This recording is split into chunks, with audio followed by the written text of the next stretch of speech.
Hello future IITians and NITians. तो पिछली video में अपन ने पैराबोला एलिप्स वगैरह सबको देख लिया था। तो अब अपन बात करते हैं हाइपरबोला के बारे में।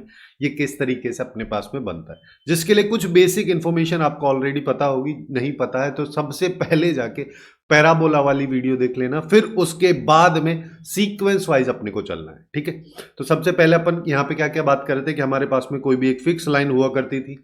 उस फिक्स लाइन पे फिर अपन ने कोई भी एक स्लाइटली एक एंगल पे, फॉर एग्जांपल अल्फा वाले एंगल पे एक दूसरी लाइन ले ली, जिसको जनरेटर हम बोल रहे हैं। जिस पॉइंट को इंटरसेक्ट की उस पॉइंट को अपन ने वर्टेक्स बोल दिया, और इस लाइन को जब मैं रोटेट करता हूं तो मेरे पास में कुछ इस तरीके का डबल कोन बनता है। इस डबल कोन में अगर हम एक प्लेन लेके आए कुछ अलग अलग एंगल्स पे और उससे इंटरसेक्ट करें या कट करें इस डबल कोन को, तो अलग अलग शेप बनती है। जैसे कि जब हमारे पास में एंगल या तो 0 डिग्री हो इस तरीके से एक्सिस के रेस्पेक्ट में, या फिर अल्फा से छोटा हो, यानी कि जो ये लाइन है इसके द्वारा जो एंगल बनाया जा रहा है इससे छोटा हो, उस सिचुएशन में हमारे पास में जो शेप बनता है वो बनता है हाइपरबोला का। ये वाला कुछ इस तरीके का उसका शेप होता है। अब इसको अगर मान लो अपन 2 डिग्री इक्वेशंस, जो कोई भी जनरल एक 2 डिग्री इक्वेशन है कुछ इस तरीके की होती है। इसके रेस्पेक्ट में अगर देखना चाहें तो अपन यहाँ पे पहले भी देखे थे कि अगर मान लो इसके कोफिशिएंट से बनने वाली डिटर्मिनेंट की वैल्यू 0 है तो ये स्ट्रेट लाइन। लेकिन सबसे पहली चीज कि इसके कोफिशिएंट से बनने वाली डिटर्मिनेंट की वैल्यू 0 नहीं होनी चाहिए, और उसके साथ साथ ये वाली कंडीशन कि एच स्क्वायर की वैल्यू अगर ए और बी के मल्टीप्लीकेशन से ज्यादा है तभी जाके हमारे पास में हाइपरबोला बनेगा, और ई की वैल्यू यानी कि ई सेंट्रिसिटी जो है उसकी वैल्यू 1 से बड़ी होनी चाहिए। अब ये है क्या, इसको समझने के लिए इसकी जो सारे के सारे कॉनिक्स की डेफिनेशन है उस पे आते हैं कि हमारे पास में क्या है। जैसा कि अभी अपन ने यहां पे देखा कि हमारे पास में कुछ चीजें हम फिक्स किए थे और फिर कुछ चीजें अपने पास में वेरिएबल में थी। जैसे कि अगर मान लो मैं कोई भी एक फिक्स लाइन ले लेता हूं, फिर एक फिक्स पॉइंट ले लेता हूं, उसके बाद में कहीं पे भी एक वेरिएबल पॉइंट लेता हूं, इस वेरिएबल पॉइंट से इस फिक्स पॉइंट की डिस्टेंस एंड इस वेरिएबल पॉइंट से इस फिक्स लाइन पे परपेंडिकुलर डिस्टेंस, दोनों का जो रेशियो है ये रिप्रेजेंट करता है एक वैल्यू को जिसको ई सेंट्रिसिटी बोलते हैं। सभी कॉनिक्स के लिए ये वाली वैल्यू एक कांस्टेंट वैल्यू होती है। अलग अलग केसेस में ये अलग अलग तरीके से बिहेव करती है। पैराबोला के लिए 1 थी, इलिप्स के लिए लेस देन 1 थी, हाइपरबोला के लिए ग्रेटर देन 1 है, जिसका मतलब ये वाली लेंथ इस वाली लेंथ से हमेशा बड़ी होगी। अब हम बात करते हैं इस हाइपरबोला की एक स्टैंडर्ड इक्वेशन के बारे में कि वो क्या होगी और कहां से आ रही। उस चीज को समझने के लिए जो बेसिक कॉनिक की डेफिनेशन है हम उसी पे काम करते हुए चलेंगे कि हमको यहाँ पे पता है कि अपने पास में एक फिक्स पॉइंट से डिस्टेंस किसी वेरिएबल पॉइंट की, और उस वेरिएबल पॉइंट की किसी भी एक फिक्स लाइन से, जिसको कि अगर अपन नाम दें तो डायरेक्ट्रिक्स बोलते हैं ना, उस पे परपेंडिकुलर डिस्टेंस, दोनों का रेशियो अपने को पता है कि P S by P M हो जाएगा, जो कि E:1 होगा। अब या फिर ऐसा कर लो कि ये बेसिकली E होगा जिसको कि अपन E:1 बोल सकते हैं, जिसका अब सिंपल सा मीनिंग अपन यहाँ पे ये लगा सकते हैं कि एक्चुअली में क्या हो रहा है कि हमारे पास में SM एक लाइन सेगमेंट है, इसको P पॉइंट के द्वारा E:1 के रेशियो में डिवाइड किया जा रहा है। ठीक है, ऐसा हो रहा है। लेकिन यहाँ पे अगर हम देखें तो हमको क्लियरली दिख रहा है कि ये एक सेम लाइन तो है नहीं, ये तो कुछ इस तरीके से चल रहा है।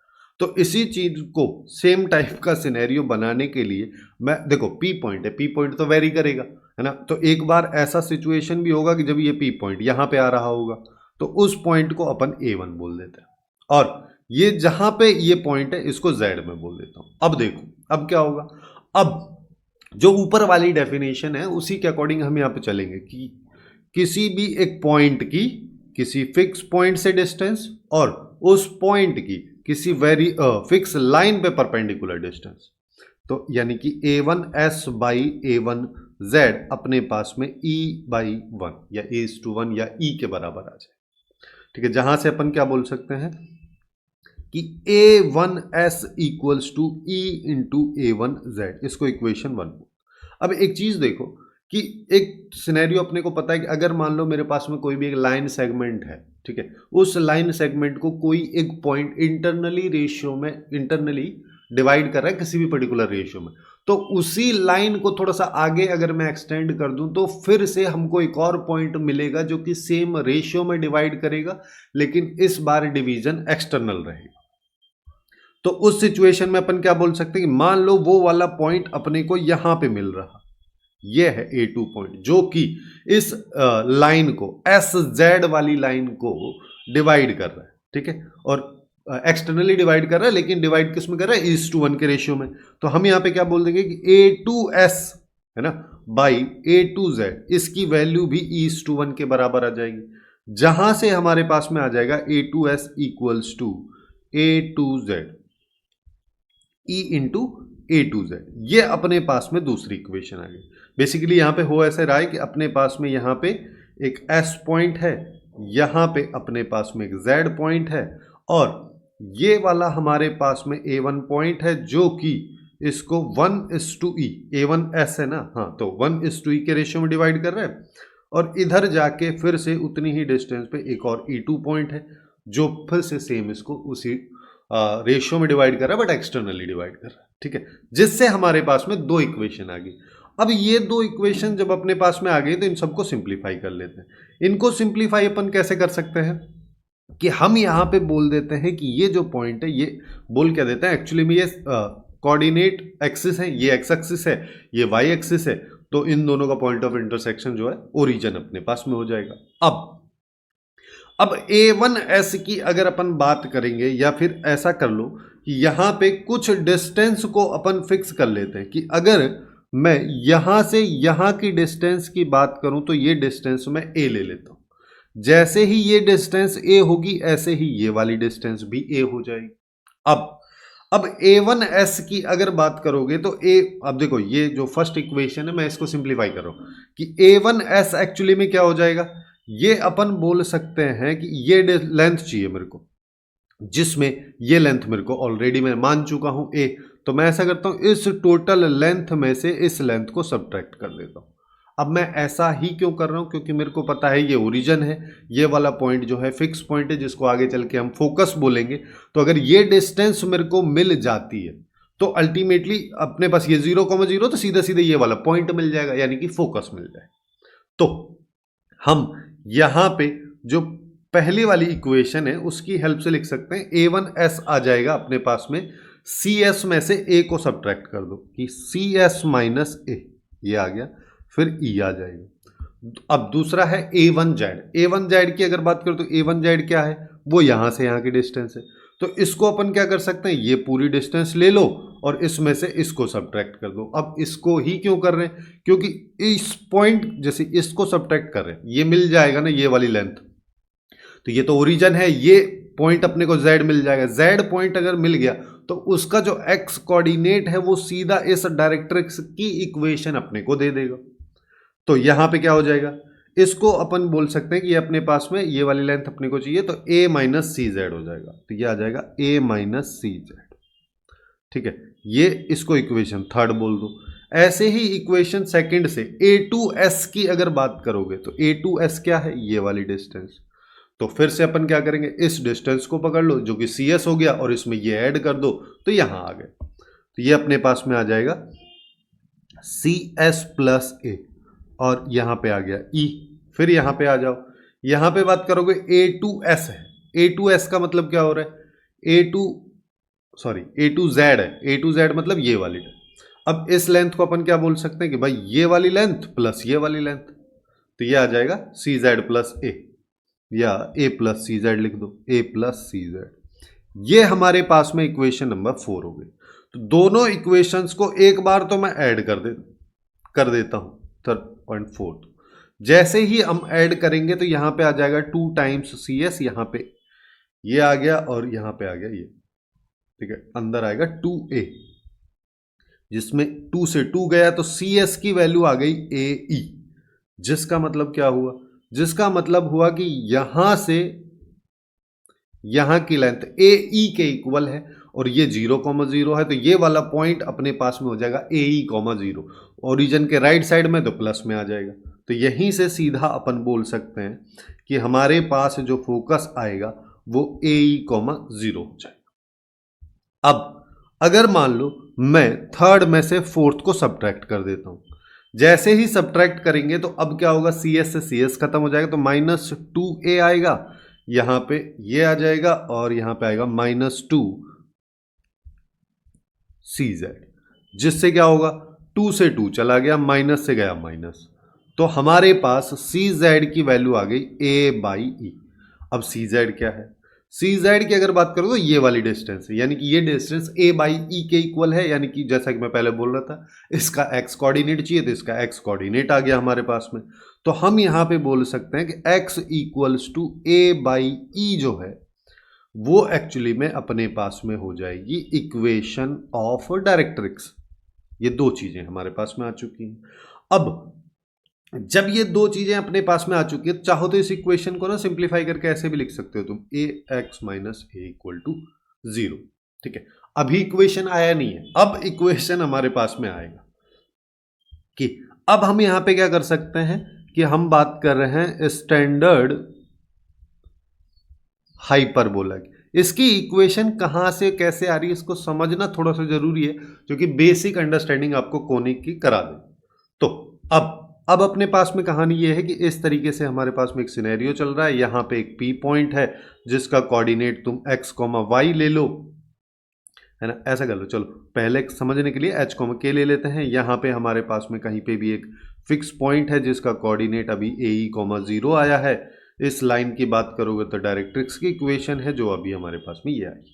हमको क्या करना है, हमको करना है ये वाली लेंथ और ये वाली लेंथ का रेशियो e के इक्वल, तो यहाँ पे आ जाएगा P S into E P M, है ना। और सिंस अपन डिस्टेंसेस वगैरह निकालेंगे यहाँ पे, तो होल स्क्वायर कर दो।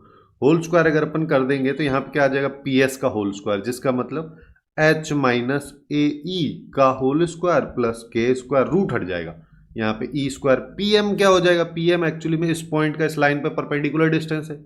वो कैसे निकाला जाता है कि सबसे पहले मॉड लगाओ, इस पॉइंट को लाइन में पुट कर दो, ई एच माइनस ए आ गया, नीचे यहाँ पे ई का वैल्यू आ जाएगी और इसका स्क्वायर, क्योंकि आता नीचे क्या, ई स्क्वायर का रूट, यानी कि ई अल्टीमेटली हो जाएगा, जिससे क्या होगा, ये ई स्क्वायर है, ये ई स्क्वायर है, खत्म हो जाएगा। अब इसको कर लो सिंप्लीफाई। इसको सिंप्लीफाई अगर अपन करेंगे तो अच्छा, यहां पे ना पहले ही ऐसे कर दो जिससे कि चीजें और आसान अपने लिए हो जाएं, कि जहां पे भी h, k है उसको x, y से रिप्लेस कर दो, है ना, क्योंकि हम यहाँ पे p पॉइंट का लोकस निकाल रहे हैं, उस लोकस को अभी मैं कन्वर्ट कर दे रहा हूं। तो यहाँ पे आ जाएगा x माइनस ए ई का square plus Y square equals to E X minus A का स्क्वायर। तो इसको सिंप्लीफाई करोगे तो ये आ जाएगा A square E square minus 2aex plus Y square, ये सब इक्वल हो जाएगा E square x square plus ए स्क्वायर माइनस 2aex के, जिसमें कुछ पोर्शन, ये वाला पोर्शन कट गया, ये वाला पोर्शन कट गया, तो एक्स के कोफिशिएंट्स को एक साथ ले लो, तो यहाँ पे आ जाएगा 1 minus E square into x square, फिर यहाँ पे आ जाएगा वाई स्क्वायर, और बाकी जो बच रहा है उसको राइट साइड में ले जाओ कांस्टेंट। अब ये वाली इक्वेशन अगर तुम लोगों ने एलिप्स वाली वीडियो देखी होगी तो वहां पे भी देख के तुमको ये समझ में आ रहा होगा, ये तो सेम ही आ गया जैसा उधर आ रहा था, लेकिन यहां पे अब तुम 1 माइनस ई स्क्वायर से, या फिर ऐसा कर लो कि हम इस पूरी इक्वेशन को डिवाइड करेंगे ए square into 1 minus E square. क्यों करेंगे, क्योंकि हमको राइट साइड में 1 बनाना है। जैसे ही 1 बनाओगे तो यहाँ पे आ गया एक्स स्क्वायर, यहाँ पे ए स्क्वायर, यहाँ पे वाई स्क्वायर, यहाँ पे आएगा A square into 1 minus E square equals to 1। ये था, और यही सेम इक्वेशन अपनी इलिप्स के लिए भी आई थी, लेकिन यहाँ पे कैच ये है कि अपने को पता है कि जब भी हम हाइपरबोला की बात कर रहे हैं तो e इज ग्रेटर देन 1, जिसका मतलब ये वाला जो पोर्शन है ये हमेशा नेगेटिव रहेगा। तो हमको अगर इस वैल्यू को किसी और वैल्यू को इक्वल मानना है, फॉर एग्जांपल बी स्क्वायर के मानना है, तो बी स्क्वायर तो किसी वैल्यू का स्क्वायर हो गया।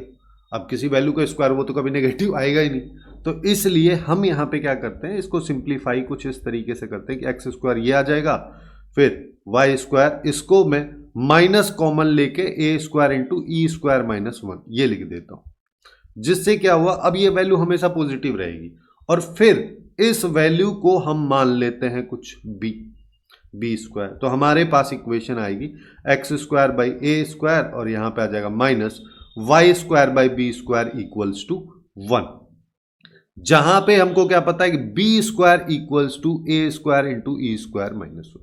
अब यहीं से ई सेंट्रिसिटी का भी फॉर्मूला अपन निकाल सकते हैं कि यहां पे ई सेंट्रिसिटी की वैल्यू क्या हो जाएगी, b square by A square plus 1 equals to e square. ये हमारे पास में है। अब सिंस अपने को इसका डायग्राम देख के भी ये वाली चीज पता चली कि ये एक्चुअली में एक सिमेट्रिक है, जैसा ऊपर है वैसा नीचे ही बन रहा है, जिस वजह से इसका जो ग्राफ है वो कुछ इस तरीके का बनेगा, जैसा राइट साइड में बन रहा है वैसा ही लेफ्ट में बनेगा, जैसा राइट साइड में फोकस है एक एस पॉइंट वैसे ही लेफ्ट में होगा, और इस तरीके से जैसे यहां पे एक डायरेक्ट्रिक्स है ये वाली, ऐसे ही यहां पे भी एक डायरेक्ट्रिक्स हमारे पास में होगी। अब इसके सारी छोटी छोटी चीजों को अपन समझ लेते हैं। जैसे सेंटर की अगर बात करेंगे तो जैसे कि अपन बात भी किए यहाँ पे कि ये 0,0 वाली जो वैल्यू है ये इसके लिए सेंटर होती है जब हमारे पास में हाइपरबोला की ये वाली इक्वेशन, ठीक है। फिर अगर इसकी वर्टिसेस की बात करें तो A1 एंड A2 जो हैं वो इसके वर्टिसेस होंगे, जहां पे A1 जो है A,0 हो जाएगा, और A2 की बात करोगे तो ये -A,0 हमारे पास में हो जाएगा। फिर अब आती है ट्रांसवर्स एक्सिस। ट्रांसवर्स एक्सिस का मतलब वो वाली एक्सिस जहां पे हाइपरबोला का कर्व जो है कट करता है एक्सिस को, यानी कि A1 और A2 ये वाली जो लाइन है, इस लाइन को अपन बोलते हैं ट्रांसवर्स एक्सिस, ठीक है। या फिर चाहो तो इसको ऐसे भी समझ सकते हो कि हमारे पास में एक लाइन है which is joining the points A1 and A2, और इसकी लेंथ के बारे में भी बात होती है। इसकी लेंथ क्या होती है, इसकी लेंथ होती है इन दोनों पॉइंट्स ऑफ इंटरसेक्शंस के बीच की डिस्टेंस।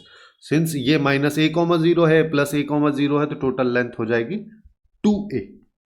ऐसे ही एक और एक्सिस होती है जिसको अपन बोलते हैं कॉन्जुगेट एक्सिस। कॉन्जुगेट एक्सिस मतलब जो अपने पास में अभी ट्रांसवर्स एक्सिस आई थी उसके परपेंडिकुलर जो एक्सिस होती है उसको बोलते हैं, जहां पे दो पॉइंट्स अपने पास में होते हैं। एक B पॉइंट होता है जिसका कोऑर्डिनेट 0,B हो जाएगा, और एक होता है ये, यानी कि जब हम यहां पे इस वाली इक्वेशन में x इक्वल टू 0 पुट करते हैं तो y की जो वैल्यूज आती हैं वो कॉन्जुगेट एक्सिस पे आती है, और कॉन्जुगेट एक्सिस पे दो पॉइंट्स आएंगे, b की वैल्यू प्लस माइनस, y की वैल्यू प्लस माइनस b हो जाएगी। यहीं से इसकी लेंथ के बारे में भी बात की जाती है जो कि एक्चुअल में हो जाएगी 2b के इक्वल। अब बात करें इसेंट्रिसिटी की, हालांकि इसको अपन अभी पहले थोड़ी देर पहले भी देख चुके हैं कि हमको यहां पे क्या था, ये वाला रिलेशन कि बी स्क्वायर इक्वल्स टू हमारे पास में यहां पे आ जाएगा b square equals to a square into e square minus 1, जहां से ई स्क्वायर की वैल्यू अगर तुम निकालोगे तो ये 1 plus b square by A square हो जाएगी। लेकिन ये ई स्क्वायर की वैल्यू, जब भी इसेंट्रिसिटी पूछेगा तो अपने को रूट लगा देना है, ठीक है। इसी चीज को तुम याद ऐसे भी रख सकते हो कि अगर मैं यहां पे कॉन्जुगेट और ट्रांसवर्स एक्सिस ले लूं, यानी कि 2 से ऊपर मल्टीप्लाई 2 से नीचे मल्टीप्लाई कर दूं, कोई फर्क ही नहीं पड़ेगा। तो यहां पे वैल्यू क्या आ जाएगी, ये आ जाएगी 1 प्लस यहां पे आ जाएगा कॉन्जुगेट एक्सिस, और नीचे आ जाएगा ट्रांसवर्स एक्सिस। दोनों की जो लेंथ है उसके रेशियो का होल स्क्वायर अगर अपन कर दे तो भी अपने पास में यहां पे इसेंट्रिसिटी आ जाती है। अब बात करते हैं लेटस रेक्टम की। लेटस रेक्टम क्या होता है, बेसिकली एक कॉर्ड होता है। कैसा कॉर्ड होता है, वो वाला कॉर्ड होता है जो फोकस से पास होता है। और क्या होता है, जो एक्सिस है, जैसे कि यहां पे हमारे पास में ट्रांसवर्स एक्सिस, इसके परपेंडिकुलर होना चाहिए। तो मतलब हमारे पास में कोई एक ऐसा कॉर्ड होगा जो यहां से पास हो रहा है, और दूसरी साइड की भी बात करोगे तो वो भी यही हो जाएगा जो फोकस से पास हो रहा है, ठीक है। फोकस हालांकि अपन यहां पे देख चुके हैं ना, एक सेकेंड, किस, अच्छा फोकस के बारे में बात कर लेते हैं कि ये अपने पास में AE,0 आया था। सिंस यहां पे सिमेट्री है तो ये वाला पॉइंट जो है -AE,0, ठीक है। तो अपने पास में ये AE,0 हो जाएगा, ये वाला पॉइंट -AE,0 हो जाएगा। अब ये तो वर्टिकल लाइन है, वर्टिकल लाइन पे x कोऑर्डिनेट हमेशा सेम रहेगा, तो यहां पे x की वैल्यू तो फिक्स है कि वो -AE रहेगी। यहां पे भी बात करोगे तो ये माइनस ए ई रहेगी, यहां पे बात करोगे तो प्लस में रहेगी। अब ये सेम इलिप्स के जैसा ही कहानी यहां पे होने वाला है कि अगर मैं x की जगह प्लस माइनस ए ई या फिर एक्स स्क्वायर की जगह ई स्क्वायर ए स्क्वायर रख दूं तो क्या होगा। तो हमारे पास में आ जाएगा ए स्क्वायर ई स्क्वायर, यहाँ पे ए स्क्वायर आ जाएगा minus Y square by B square equals to 1। इससे गया ये, तो हमारे पास में यहाँ पे आ जाएगा y square by B square actually में ई स्क्वायर माइनस 1 के बराबर, जिसको तुम b square by A square लिख सकते हो क्योंकि ई सेंट्रिसिटी में ये कहानी, ठीक है। ई स्क्वायर माइनस 1 की वैल्यू यहां से आ जाएगी। तो अब हमारे पास वाई स्क्वायर की वैल्यू होगी बी की पावर 4 बाई ए स्क्वायर, तो वाई की value plus minus B square by A, ये अपने पास में आ गई। यानी कि यहां पे देखोगे तो ये माइनस बी स्क्वायर बाई ए हो जाएगा, इसकी बात करोगे तो ये बी स्क्वायर बाई ए हो जाएगा, यहां पे प्लस में आ जाएगा, यहां पे माइनस में। इस तरीके से हमारे पास में दोनों लेटस रेक्टम्स के चारों कोऑर्डिनेट्स आ जाएंगे। अब फिर दिक्कत कहां पे, दिक्कत कहीं पे नहीं। अब यहीं पे अगर मान लो तुमसे पूछ लिया जाए कि लेंथ बताना है लेटस रेक्टम का ऑफ हाइपरबोला, तो क्या हो जाएगा। तो इसके लिए अपन यहां पे सीधा सीधा क्या कर सकते हैं कि दोनों वाई कोऑर्डिनेट्स को सब्ट्रैक्ट कर दो कि भाई यहां पे अगर देखोगे तो ये वाली डिस्टेंस जो है बी स्क्वायर बाई ए है, यहां पे देखोगे तो ये भी बी स्क्वायर बाई ए है, तो टोटल डिस्टेंस कितनी हो गई, तो ये हो जाएगी 2b स्क्वायर बाई ए इस वाले केस के लिए। अब थोड़ा और आगे चलते हैं, बात कर लेते हैं फोकल डिस्टेंस की। फोकल डिस्टेंस का मतलब क्या हो रहा है, फोकल डिस्टेंस मतलब कि हमारे पास में जो ये हाइपरबोला दे रखा है, इस पे कोई भी एक पॉइंट अगर मैं ले लेता हूं, उस पॉइंट की फोकस से डिस्टेंस, जैसे यहां पे ये वाली जो डिस्टेंस, इस डिस्टेंस को अपन फोकल डिस्टेंस बोलते हैं, ठीक है। लेकिन यहां पे एक इंपॉर्टेंट रिजल्ट आता है जो अपने बहुत काम का है।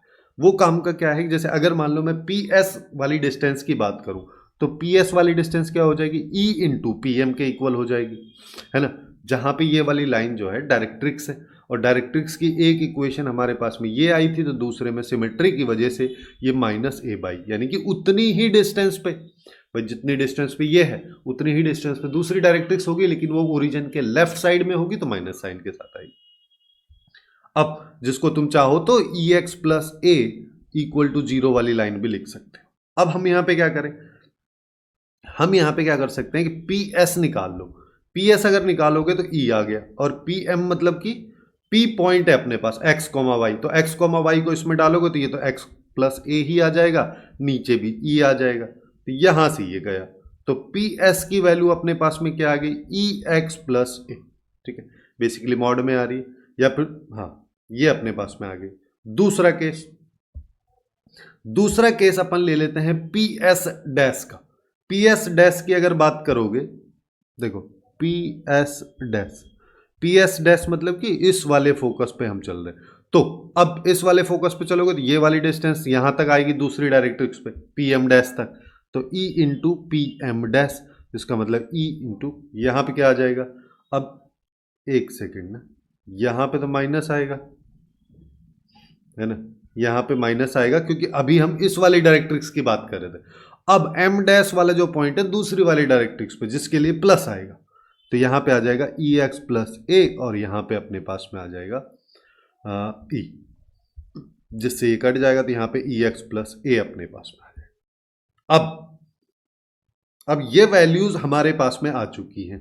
अब हम यहां पे क्या कर रहे हैं कि अब अगर मान लो मैं पी एस और पी एस डैश डिस्टेंसेस का डिफरेंस निकालना चाहूं, तो अपने को पता है कि ई एक्स यहां पे भी प्लस साइन के साथ है, यहां पे भी प्लस साइन के साथ, दोनों को माइनस करोगे खत्म हो जाएगा, तो यहां पे आ जाएगा 2a, ये हमारे पास में आएगा।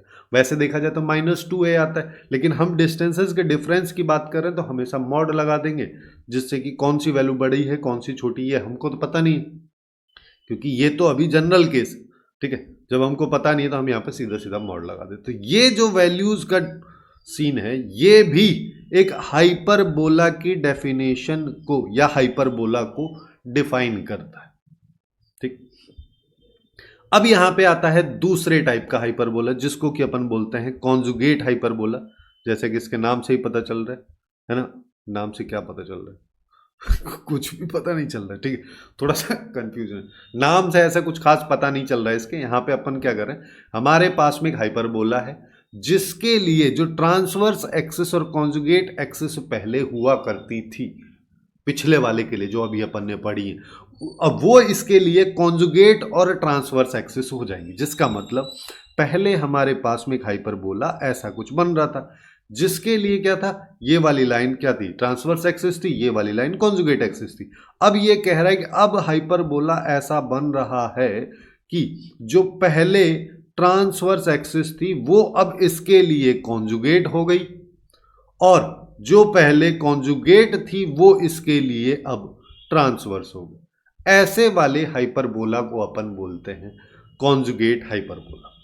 अब इसके बारे में देख लो कुछ छोटी छोटी चीजें।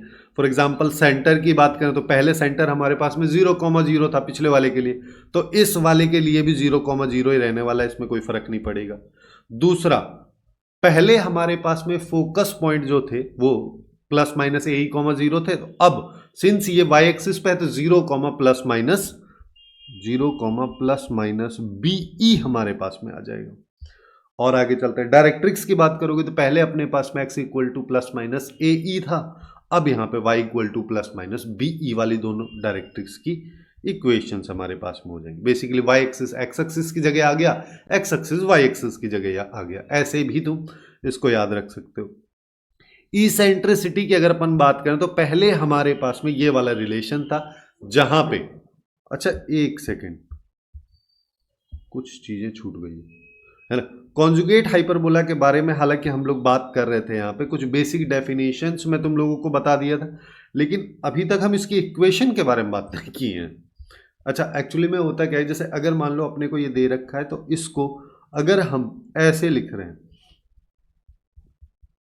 ठीक है, और इसकी वैल्यू अगर -1 के, पहले इसकी वैल्यू जो अपने पास में नॉर्मल हाइपरबोला था उसके लिए +1 थी, लेकिन अगर ये वैल्यू -1 हो या फिर तुमको कुछ ऐसा टाइप का हाइपरबोला दे रखा हो, बेसिकली -1 से मल्टीप्लाई कर इसकी वैल्यू +1 ही कर दो, अगर ऐसा दे रखा है तो ये बेसिकली इक्वेशन है कॉन्जुगेट हाइपरबोला की। अब हम थोड़ा सा आगे आते हैं कि भाई डायरेक्ट्रिक्स पे हमारा बात चल रहा था तो ई सेंट्रिसिटी हमने देखा था यहाँ पे, ठीक है। ई सेंट्रिसिटी में अब बस फर्क उतना सा हो जाएगा, ए की जगह बी, बी की जगह ए, यानी कि ई स्क्वायर की वैल्यू 1+a² हमारे पास में आ जाएगी, जो कि पहले ई स्क्वायर = b² हुआ करती थी। अब डिफरेंस बिटवीन फोकाई की बात करोगे तो पहले सिंस हमारे पास में फोकाइस जो थे +-AE,0 थे, तो दोनों के बीच का डिस्टेंस 2AE था, लेकिन अब हमारे पास में एक फोकाई 0,BE है, दूसरा 0,-BE है, तो दोनों के बीच का डिस्टेंस 2BE हमारे पास में आ जाएगा।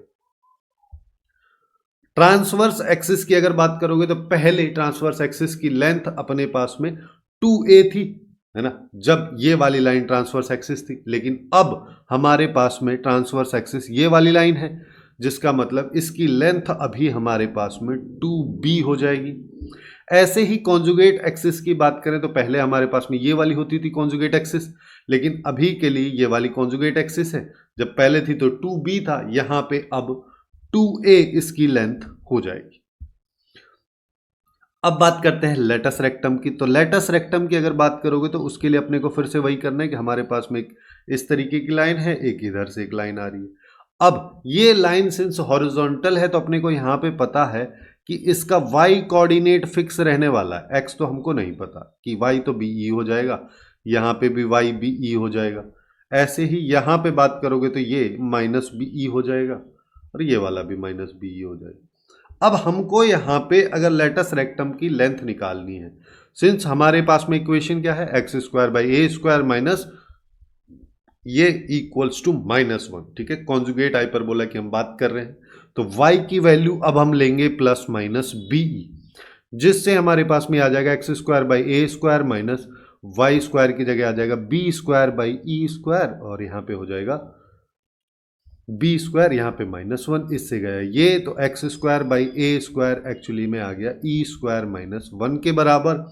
और कॉन्जुगेट हाइपरबोला की अपन देखे थे यहाँ पे इसेंट्रिसिटी, ये वाली वैल्यू होती है, जिससे अपन क्या बोल सकते हैं कि ई स्क्वायर माइनस 1 की value a square by B square के इक्वल होगी। तो ये value a square by B square की इक्वल होगी, तो एक्स स्क्वायर की वैल्यू ए की पावर 4 बाई बी स्क्वायर हो गया, तो एक्स की value plus minus a square by b हो जाएगी। तो यहाँ पे सिंस ये नेगेटिव वाले में है तो minus a square by b, यहाँ पे प्लस में ए स्क्वायर बाई बी, यहाँ पे भी माइनस में ए स्क्वायर बाई बी, और यहाँ पे प्लस में ए स्क्वायर। अब अगर इसकी फिर से लेंथ के बारे में बात की जाए तो अब सिंस ये हॉरिजॉन्टल लाइन है तो दोनों एक्स कोऑर्डिनेट के बीच का डिफरेंस जो है वो इसकी लेंथ को बताएगा, जो कि अपने पास में हो जाएगी 2a स्क्वायर बाई बी, जो कि पहले 2b स्क्वायर बाई ए थी। ठीक है, अब थोड़ा सा और आगे चलते हैं। एक छोटी सी टर्म और है ऑक्सिलरी सर्किल। तो एक ऐसा सर्किल जिसको कि मैं ट्रांसवर्स एक्सिस पे, फिर चाहे कोई सा भी हाइपरबोला हो, ट्रांसवर्स एक्सिस पे बनाऊं और ट्रांसवर्स एक्सिस के दोनों एंड पॉइंट उसके लिए डायमीटर के एंड पॉइंट का काम करे। बेसिकली उसका सेंटर 0,0 ही हो जाना है, क्योंकि ए डिस्टेंस इधर है, ए डिस्टेंस उधर है। तो ऐसे वाले सर्किल को हम ऑक्सिलरी सर्किल बोलते हैं। ठीक है, जो कि बेसिकली ट्रांसवर्स एक्सिस पे होना चाहिए, फिर चाहे अपने पास में कोई सा भी पैराबोला हाइपरबोला दे रखा है। अब इसका फायदा क्या है? इसका फायदा ये है कि जैसे सर्किल पे अपन कोई भी पोलर कोऑर्डिनेट ले लेते थे, ए कॉस थीटा को ए साइन थीटा वाला, है ना, ऐसे ही अपन इलिप्स में भी देखे हैं। पैराबोला में तो खैर हालांकि टी के रेस्पेक्ट में पैरामेट्रिक कोऑर्डिनेट्स हम लेते हैं, तो वैसे ही कोऑर्डिनेट अगर मान लो मेरे को हाइपरबोला पे चाहिए तो मैं यहाँ पे क्या करूँ?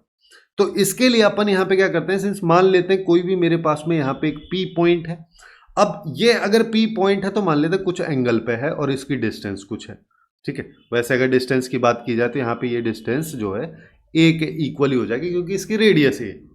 अब हम यहाँ से क्या करें कि अगर मान लो अब मैं इस पॉइंट से एक परपेंडिकुलर ड्रॉप यहाँ पे डालता हूँ, तो कहीं ना कहीं तो कट करेगी एक्सिस को, और जिस पॉइंट पे ये एक्सिस को कट करेगी उस पॉइंट को मैं क्यू बोल दे रहा हूं। ठीक है, अब ये अगर मान लो मैं क्यू पॉइंट का मेरे को कोऑर्डिनेट, अब देखो यहां पे एक चीज जो है वो कंफ्यूजिंग ये वाला चीज हो सकता है, ये तो फोकस यहां पे है, ऐसा मान लो कि फोकस पे ये पॉइंट है ही नहीं, कहीं पे और है। ठीक है, जिससे कि कोई कंफ्यूजन ना हो। अब हम यहाँ पे क्या कर सकते हैं, सिंस हम पी पॉइंट को सर्किल पे ले रहे हैं, सर्किल ऑक्सिलरी सर्किल है, तो सबसे पहले इसकी इक्वेशन लिख लो। इसकी इक्वेशन हो जाएगी x square plus Y square, क्योंकि सेंटर ओरिजिन है, रेडियस ए है, तो ये ए स्क्वायर। ठीक है, अब यहाँ पे अगर मैं इस पी पॉइंट का कोऑर्डिनेट लिखना चाहूंगा तो ये अपने पास में हो जाएगा ए cos theta comma a sine theta. ठीक, अब हमको यहाँ पे इसकी इक्वेशन निकालनी है। ठीक है, इक्वेशन ऑफ ये मान लो पी क्यू लाइन पहले अपन निकाल लेते हैं, क्योंकि मेरे को क्यू पॉइंट चाहिए। क्यू पॉइंट का एक्स कोऑर्डिनेट जो होगा वो इसका एक्स कोऑर्डिनेट दे देगा, हाइपरबोला पे लाई करने वाला एक पॉइंट, फिर दूसरा पॉइंट तो अपने आप ही आ जाएगा। तो उसके लिए अपन यहाँ पे क्या कर सकते हैं, ये वाली डिस्टेंस के बारे में बात कर ले, सॉरी इक्वेशन के बारे में बात कर लेते हैं। अब अगर मान लो मैं इक्वेशन के बारे में बात कर रहा हूँ जो कि पी क्यू लाइन है, तो पी क्यू एक्चुअली में इस सर्किल पे टेंजेंट है। अब इस सर्किल पे अगर टेंजेंट है तो सर्किल की टेंजेंट की इक्वेशन क्या होती है, इसको ना नेक्स्ट पेज पे कर लेते हैं। ठीक है, कि equation of tangent at point P on the circle पे है। ठीक है, तो वो जैसे अगर सर्किल की इक्वेशन ये होती है तो यहाँ पे टेंजेंट की इक्वेशन निकालने का सीधा सा कंसेप्ट होता है कि एक्स स्क्वायर को तुम रिप्लेस कर दो एक्स इंटू एक्स वन से, वाई स्क्वायर को रिप्लेस कर दो वाई इंटू वाई वन से। ठीक है, और जहाँ पे x one comma y one वो वाला पॉइंट है जो सर्किल पे लाई कर रहा है। और बाकी अगर किसी और के लिए तुमको देखना है तो अगर कहीं पे एक्स वाली टर्म जो कि पैराबोला में होती है तो उसको x plus x one by two से रिप्लेस कर देना है। अगर कहीं पे y वाली टर्म है तो y plus y one by two से रिप्लेस उसको कर देना। ठीक है, इस तरीके से अपन इसको देखते हैं। अब अगर ये है तो इक्वेशन अपने पास में x x one plus y y one equals to a square मेरे पास में आ जाएगी।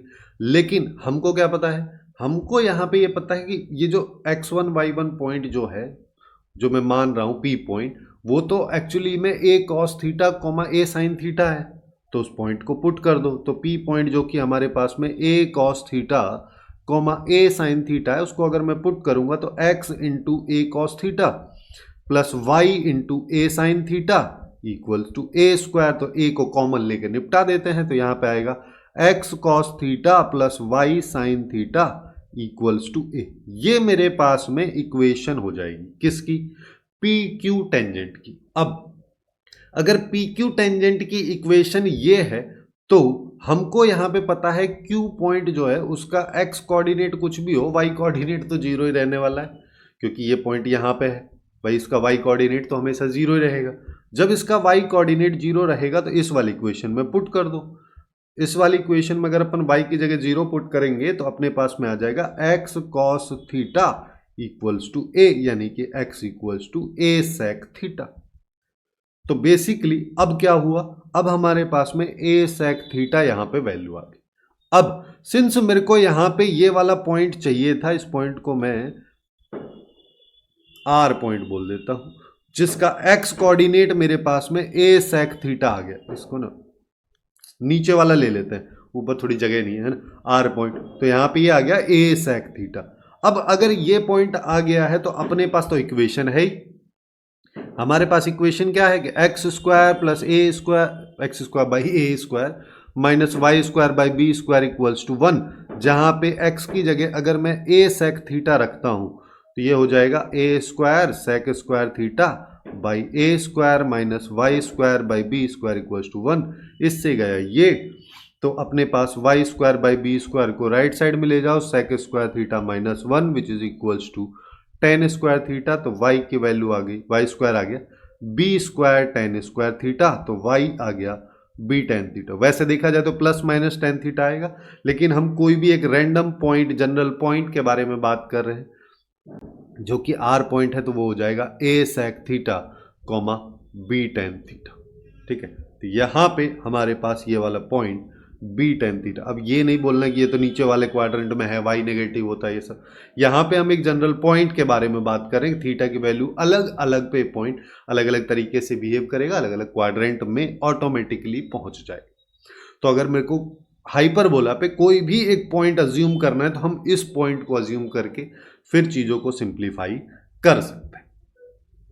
अब थोड़ा सा और आगे चलते हैं कि अब अगर अपन बात करें कि कोई भी पॉइंट है उसका पोजीशन क्या होगा उसके रेस्पेक्ट में, हाइपरबोला के रेस्पेक्ट में, तो इसका तो सिंपल सा वही कहानी कि जो भी इक्वेशन है सबको लेफ्ट कर दो, राइट में केवल जीरो होना चाहिए। उसके बाद में अगर कोई पॉइंट जो है जो दे रखा है उसको अगर इस इक्वेशन में पुट करता हूं, इस वैल्यू, और इसकी वैल्यू अगर वो इक्वल टू जीरो आ जाए तो इस इक्वेशन को सेटिस्फाई कर रहा है, तो ऑन द पैराबोला है, हाइपरबोला है।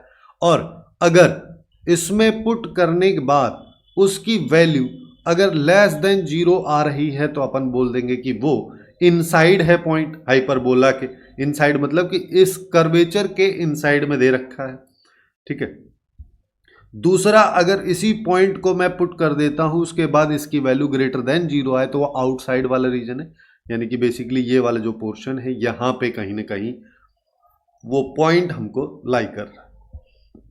अब थोड़ा सा और आगे चलते हैं, दो तीन छोटी छोटी सी चीजें हैं, इनको भी देख लेते हैं। एसिम्पटोट्स की अगर अपन बात करें तो एसिम्पटोट्स एक्चुअली में वो लाइंस हैं जो कि टेंजेंट है किस पे, हाइपरबोला पे, लेकिन टेंजेंट किस पॉइंट पे है, इन्फिनिटी की तरफ टेंजेंट है, यानी कि कभी भी वो हाइपरबोला को टच करेंगी, है ना। तो ऐसी लाइंस जो हैं अगर हम उनको ड्रॉ करें तो कुछ इस तरीके की लाइंस हमारे पास में, एक लाइन ऐसी आएगी, ऐसे ही एक लाइन इधर से जाएगी, और इन दोनों लाइंस को अपन बोलते हैं एसिम्पटोट्स, जो कि tangents of the hyperbola at infinity. जिनकी इक्वेशन की अगर बात करोगे तो इनकी सिंपल सी इक्वेशन होती है x by a plus y by b equal to zero. ठीक है, और एक लाइन अगर ये है तो दूसरी लाइन जो है माइनस के साथ में आ जाएगी, क्योंकि स्लोप का ही केवल दोनों में फर्क है। वैसे तो ओरिजिन से पास हो रही है तो कोई कहानी नहीं। ठीक है, अब यहां पे ये और चीज है कि अगर मान लो चाहे तो पैराबोला तुम नॉर्मल वाला बना लो या फिर तुम कॉन्जुगेट हाइपरबोला। ठीक है, जब भी मैं पैराबोला बोल रहा हूं, पैराबोला की बात नहीं कर रहा हूं मैं, हाइपरबोला की बात कर रहा हूं। चाहे तो तुम हाइपरबोला नॉर्मल वाला बना लो या फिर उसके कॉन्जुगेट वाला बना लो, सबके लिए एसिम्पटोट्स जो हैं वो सेम रहने वाली हैं, यहाँ पे उनमें कोई फर्क नहीं है, दोनों की इक्वेशन जो है यही रहेगी। ठीक है। अब एक और टाइप का हाइपरबोला आता है जो थोड़ा सा इंपॉर्टेंट है, क्योंकि इसमें कुछ इंफॉर्मेशन अपने को ऑलरेडी इसकी डेफिनेशन से ही पता हो जाती है।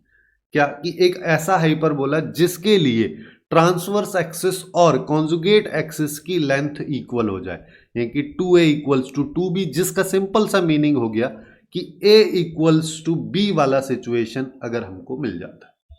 ठीक है, तो ऐसी सिचुएशन में वो वाले हाइपरबोला को हम रेक्टेंगुलर हाइपरबोला कहते हैं, जिससे अब इसकी इक्वेशन पे काफ़ी फर्क पड़ेगा। देखो बहुत सारी चीज़ों पे फर्क पड़ेगा।